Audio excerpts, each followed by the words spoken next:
Oh, sandali lang po, ilang beli, kumuha na ako ng tinapay. Magandang umaga mga ka-seniors. Sunday uli, meron ulit tayong M-Group.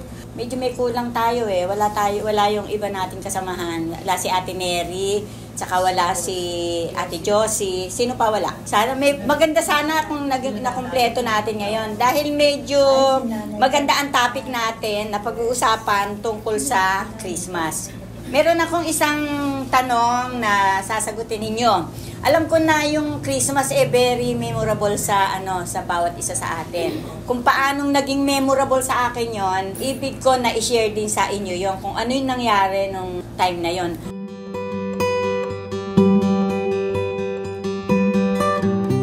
Sa Sunday noon, December 23, 1973, nagkaroon ng evangelistic crusade na ginawa na ang time na yon yung pastor si Pastor Mateo Chavez. Karoon siya ng altar call. Yung tumimo sa aking talata, mga sabi niya gano'n na grabe ang pagmamahal sa atin ng Panginoong Hesus. Kaya siya'y kumakatok sa ating mga puso. At kung sino man ang magbukas nito, siya ay mananahan dito. Inaanyayahan ko po ang lahat sa dakong harapan upang tayo manalangin. Ako noon, tahimik na ako noon. Medyo nagpe-pray na ako noon. Tumutulo na yung luha ko noon. Kasi nga talagang damandama ko yung bigat ng mensahe. Bigla pa niyang sinabi na ang magmakahiya sa akin sa harapan ng mga tao ay ikakahiya ko siya sa harapan ng ating Diyos. Ibig sabihin, pag hindi ako tumayo, baka sabihin ni Lord, kinakahiya ko siya. Kaya ako'y tumayo. Pumunta ako sa harapan, umiiyak ako. Doon ko nakita yung pagmamahal ng Diyos sa akin. Kasi December 23 yon, parang yung kagandahan ng Pasko maging memorable para sa akin.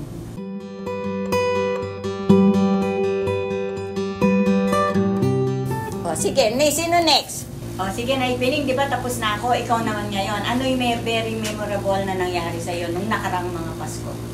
Sa akin po, ang pag dumadating po yung simbang gabi, noon po, di ba, 10 gabi tayo. Pinapangako ko sa sarili ko na bubuuin ko yung gabi na yon. At ang kasama po namin noon, si Kaetang, si Kaneli, kinakatok po namin sila para sama-sama kami sumamba sa Panginoon.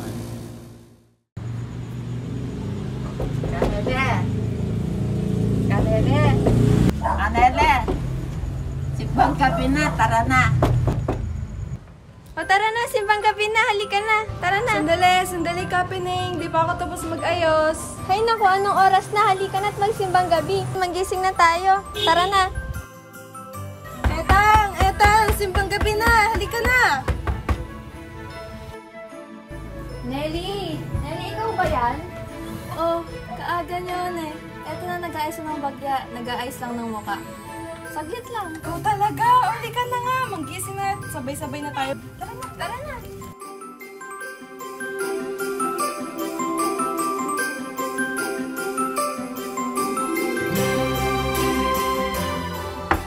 Oleng, gising na. Halina't sumimba, Oleng. Ate Eta, nandiyan na pala kayo. Halina kayo. Sa kapilya ka ba magliligo at may tuwalya ka pa sa ulo? Ay! Buti na lang at napansin mo. Taga lang.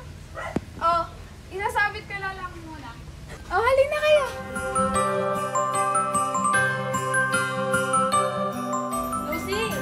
Lucy, gising ka na ba?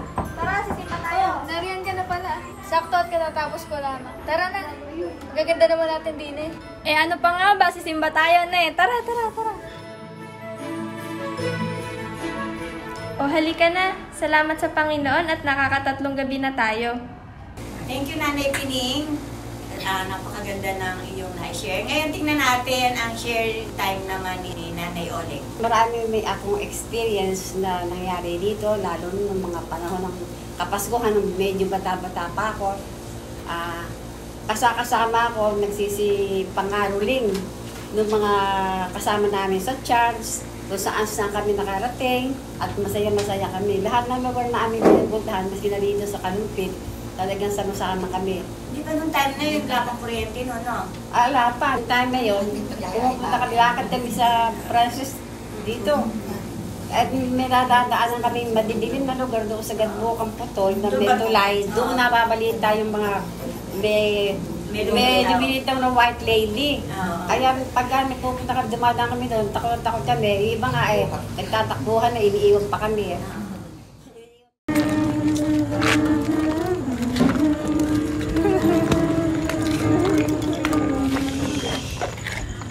Ano ba yun? Uy, ano yun? Uy, tara na nga, hinanap na tayo ni Ate Uli. Alin na kayo! Makakaroling pa tayo. Ang kukulit ninyo kung ano ba yung pinag-usapan nyo yan. Alin na kayo! Ang sinasabi nila, nakakita si Caroming Baldasan na pastor. Yun ang unang nagpapakita sa kanya. Marami daw nagpapakita sa kanya doon na white lady. Kaya yung lugar na yan, ng panahon na yun, pinagkatakutan. Ay, oo, Ling. Kasama pa natin ang Kuya Romy noon. Uy, narinig ko pangalan ko. Ano ba? Napakasarap balikan yung nakaraan. Ang sarap talagang balikan ng nakaraan, Nanay Lucy. Thank you.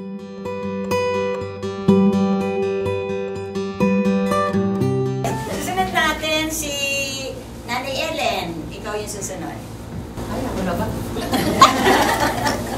17 pa lang ako nung ako'y nag-asawa.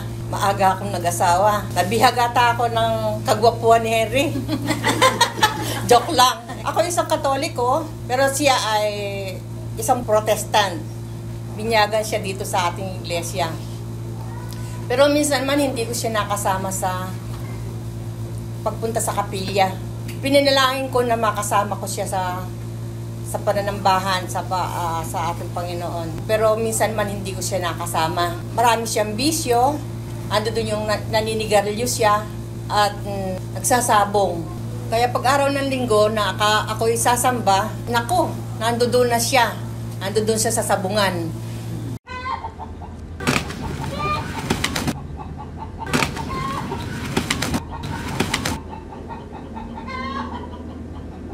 Paring Henry, lakas ng manok mo ah. Sumusuko yung pambato ni Ka Bennett. Ano bang pinapakain mo dyan? Di naman na. Nakachamba pa nga pare. Partida, buti lang ng bigas pinapakain ko dito. Baka kasi magalit yung Ate Ellen nyo eh. Dami pa naman ng manok na yan. Itong manok ko pinagdidiskita ng asawa ko. Luluto doon sa Noche Buena. Mahal na mahal ko kaya ito. At ayun na nga, magpapasko rin noon. Nung panahon na yon, 9 na araw pa ang sambang gabi. Walang patid yon. Pumupunta ako sa kapilya. Nanalangin ako sa Panginoon na sana makasama ko siya sumimba. Hiring? Aren't you tired of hoping the right candidates see your job posts and apply? It's like trying to find a needle in a haystack. That's why you should try ZipRecruiter for your job posts and apply. It's like trying to find a needle in a haystack. Tay, tara na. Magsipang gabi tayo. Biyak na ako ah. Biyak ka na din. Ngunit di pa rin siya talaga sumasama. Ang ginawa ko,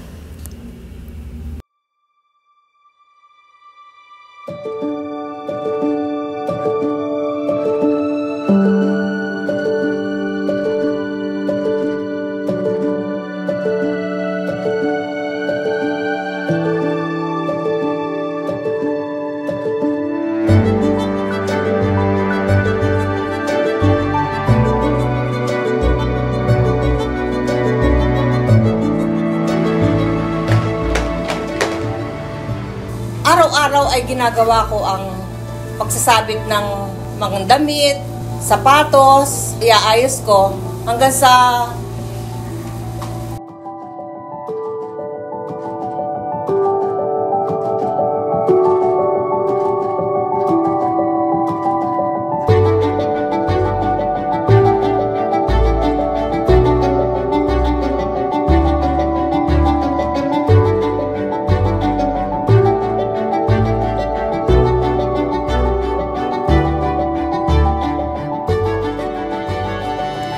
mula noon hanggang ngayon, kasama ko na siya sa pagsamba sa ating Panginoon. At ganun din ang aking mga anak.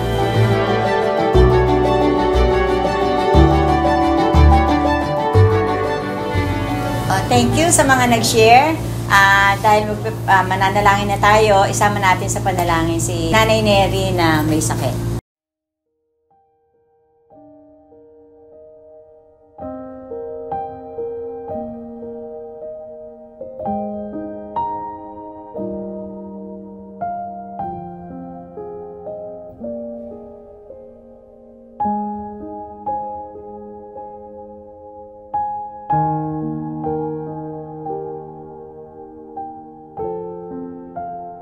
Kaya ako nagpunta sa kapilya, sa gawain, para maakay ko ang aking mga anak. Ang mga anak ko ay mahal ko. Kaya ako sinasabi ko sa mga anak ko, lumapit kayo sa Panginoon. Kaya ako nagsasakripisyo sa gawain para maakay ko kayo. Sabi ng mga anak ko, ina, susunod kami. Kailan pa ako? Kaya susunod. Saka na lang eka. Pero, sumunod kayo sa akin at maliliwanagan nyo ang lahat ng bagay. Kaya nga ako natutuwa kahit na sabihin na nilang susunod. Natutuwa ako, may pag-asa. May pag-asa silang pupunta sa gawain. Doon ko ako nakilala ang Panginoon at tingapagligtas namin. Asawa ng poon, buhat ko ako pumunta sa gawain. Naging matibay ang aking loob at ang aking pananampalataya sa Panginoon. At ang higit sa lahat ng aking mga anak, apo, manugang, pinagdadasal ko yan para mabigyan ko sila ng magandang buhay.